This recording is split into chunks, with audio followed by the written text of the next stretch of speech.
Welcome to Art Focus. My name's Andrea. Art Focus is a 30-minute program where we focus on our local arts and culture organizations. And today, our first organization here is Corey Dunn with TRYPS. How are you, Corey? I'm great, thank you. Good. So tell me all the great things that are happening at TRYPS right now. So many great things. We are 3 weeks away from running our spring production of Willy Wonka Jr. So that'll be May. We do school field trip shows on Thursday and Friday, the 8th and 9th, I believe is what it is. And our public shows will be Saturday and Sunday, the 10th and 11th, Mother's Day weekend. Fun. Yeah. How fun. So what are the age ranges for our your youngest kiddos? is in 3rd grade and our oldest is a graduating senior. She is missing her last 2 days of high school to run those school shows. So, oh, good for her. yeah. How exciting. Yeah. So tell me about the organization as a whole. So Sure. you do your productions, but you also have classes.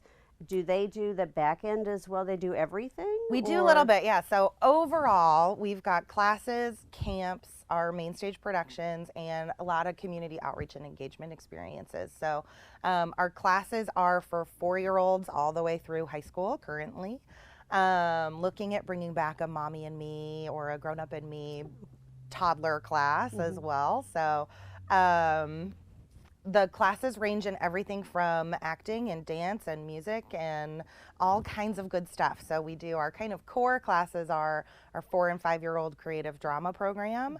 And then we do a kindergarten through 2nd grade and a 3rd grade through 5th grade mini play experience. So those are a 5 to 8 week class. And by the end of it, they're learning about the basics of theater and putting on a little mini play at the very end of it. So those are our kind of core programs, but our other classes have included improv, tech theater, we've done a sewing studio, we've done stage combat, we just finished an audition technique class for our older kids, all kinds of performing arts based content. Okay, so not only teaching them all the things, but preparing them if they want to use this as a career, how to apply themselves, how all the different facets of theater work, and that's fantastic. That audition tech class was a really big one for us, our audition technique class, because our kids don't audition in the same manner typically that most of the community theaters or that a professional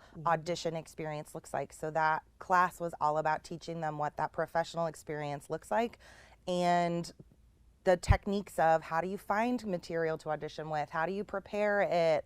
And then we wrapped that class up with a mock audition that was with a panel of professional artists. We had Jen Hemphill, who's the Dean of Performing Arts at Stevens College. We had Joy Powell, who's the undergraduate studies in theater director at Mizzou. We had Melissa Bohan, who's just incredible with a crazy professional resume, and then Trent Rash, who's the executive director at Missouri Symphony, but also has a significant background in music and has been a music teacher forever, and Adam Britsky, who's the development manager with Big Brothers Big Sisters. Now, isn't he also with Ponies? Yes, he does. Okay. He does the Ponies improv troupe.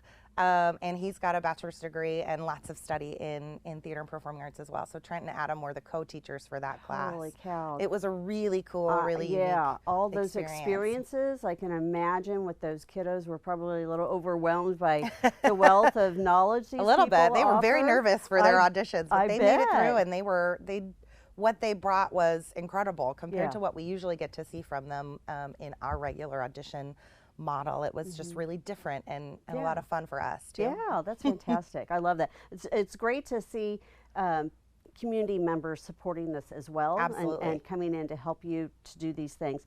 So tell me about your summer camps. Like, I know that it seems like when I was in school, we never got a teacher's day break or we never got a snow day. And it seems like they're out of school a lot. They are. So this forces the parents to try to find things to do. Sure enough. We do a full week of spring break camp and then 6 full individual weeks of summer camp. So our K through 5th grade crew has the 1 week camp option, which we've got them all day long, and the kids rotate between acting, music, dance, crafts. We do a stagecraft class where they get to make their own props and sets and costumes. And they too then at the end of the week put on a little open house performance. And then we also during the summer, just last year, introduced a 2-week production camp experience. So those kids, that's our 4th through 8th graders, are doing over the course of 2 weeks, auditioning, rehearsing, and performing a 45-minute kind of one-act play or musical. Some of them have been, we've done some musicals too.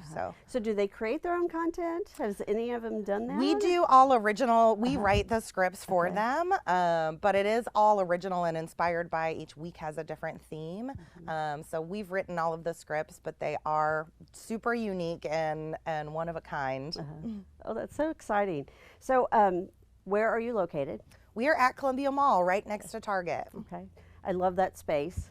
So is your stage there also? Everything happens in that space? All of our classes and camps and their final performances do happen in that space as of right now, for sure.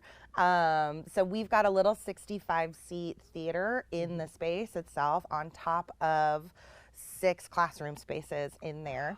Yeah. So do you have enough space in there? Because it sounds like a lot of things we do happening right now, but I'm sure we'll grow out of it at some point. Yeah. Oh my gosh. So speaking of, so that means you have to fundraise, and you do fundraising events? Yes, we absolutely do. We're actually just getting ready for a new one, not a new one, a return of a big one.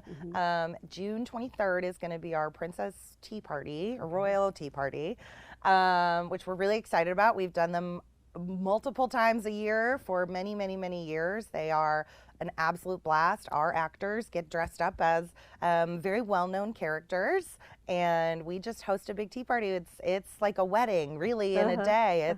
We're at the Country Club of Missouri for this one. It'll be at 1 o'clock. Tickets are $25, and everybody buys a ticket, and then you come and sit and eat some treats and have some tea and then engage with all of the characters that we've got there. Awesome. Characters rotate, so you get to sit and enjoy and just visit when they get to you. Oh, I love that. I love that. So it sounds like you're involved with so many different things in the community and what you're doing for the kiddos. I love that. Is there an organization that you haven't worked with that you're interested in working with? Several.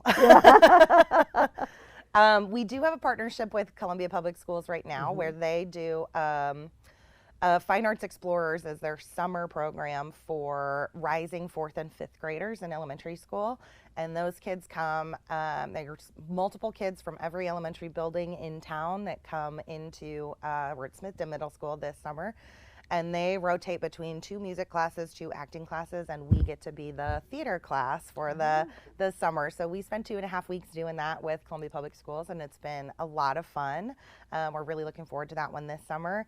And then we used to do several outreach programs that we're hoping to bring back that just kind of lost their way in the pandemic. So lots of things we are open to, for sure. Okay, that's great. I love it. I love what you guys are doing. Thank you so much for everything you do for the kids, for the community. I love it. It's an important part of our communities. Kids need some kind of outlet to encourage that creativity and to think outside the box for maybe different careers that they might have thought about before. So they learned so much through the arts in general, but even in performing arts specifically, that is transferable skills, their communication skills, their leadership skills, their confidence, and their ability to just communicate with anybody and everybody is so important. To watch them, we have such a unique experience to watch them grow. The graduating senior that we have in Willy Wonka this spring, we've had her in programming with us since she was 4. So we get the unique opportunity to watch them grow. Most teachers only see them for a year, maybe 2 or 3. We get them for a long time often. So it's a really special and unique experience that we get to. You're cultivating a family. That's exactly right. And so, which is good, because I can imagine that when it comes time for fundraising, that the alums will come back and know what a wonderful experience they had for themselves and want to encourage that for others. Yeah. So that's fantastic. In January, when we did our Spotlight Soiree, which is a brand new fundraiser this year, we had 2 alumni with us performing. One who will be graduating from college this year and one who is a freshman at Mizzou this year. and they were just wonderful, and they had so much fun engaging with our current kids who were also performing with them. So it's a joy to bring the alumni back, and they also often come back and teach for us as well. I'm sure. So, yeah. yeah. Oh, that's wonderful. Well, thank you. We Thank appreciate you. everything that you all do. Of course. Anything else that I maybe not have touched on that you want to throw out there? Come see Willy Wonka, and then otherwise you can find all of our information at TRYPSkids.com. That's TRYPS with a Y, TRYPSKIDS.com. Thanks.